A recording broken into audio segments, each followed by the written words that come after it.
ప్రదీప్ గారు, don't take in negative.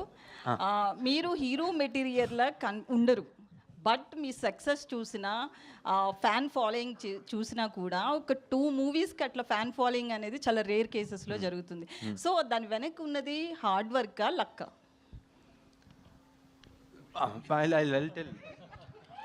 అండి మీరు okay, sorry Pradeep, I'm taking the mic because I been in this industry, I've done 170 films.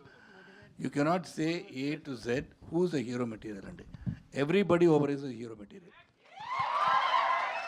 అది ఎలాగ చూడ్డానికి హీరోగా కనపడాలంటే you don't have any specification for hero కదా.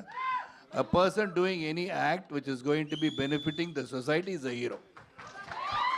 సో దానివల్ల మీరు అడిగింది అది నెగటివ్ క్వశ్చన్ కాదు. మీరు అడిగింది సార్ మీరు లైక్ శరత్ కుమార్ అట్టు ఒక బాడీ బిల్డర్గా కనపడలేదు నేను అడిగే. ఓకే.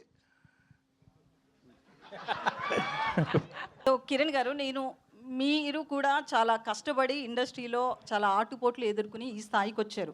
ఒక హీరోగా చాలా కష్టపడి వచ్చారు. లాస్ట్ టైం నేను ఒక ప్రెస్ మీట్లో ప్రదీప్ రంగనాథన్ గారిని ఒక క్వశ్చన్ అడగడం జరిగింది.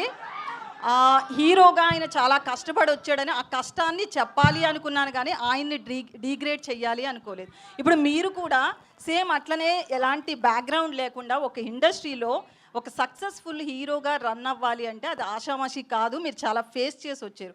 ఏం చెప్తారు దాని గురించి ఒక హీరోగా? నన్ను అడగండి అమ్మా, పర్లేదు, కానీ పక్క స్టేట్ నుంచి ఒక హీరో వచ్చినప్పుడు అలా కించపరిచే క్వశ్చన్లు అడగడం మంచిది కాదని నా ఫీలింగ్. తప్పుగా కాదు. నన్ను అడిగితే మీరు కానీ నేను కానీ మనం అవుతామ్మా. మీరు నన్ను ఒక మాట అన్నా పడతాను, నాకు ఏదైనా ఒక మాట చెప్పినా పడతాను. పక్క స్టేట్ నుంచి ఒక హీరో మన దగ్గరకు వచ్చినప్పుడు మీ లుక్స్ ఇలా ఉన్నాయి ఏంటి అని చెప్పి అలా కించపరచడం అయితే నాకే చాలా బాధగా అనిపించింది.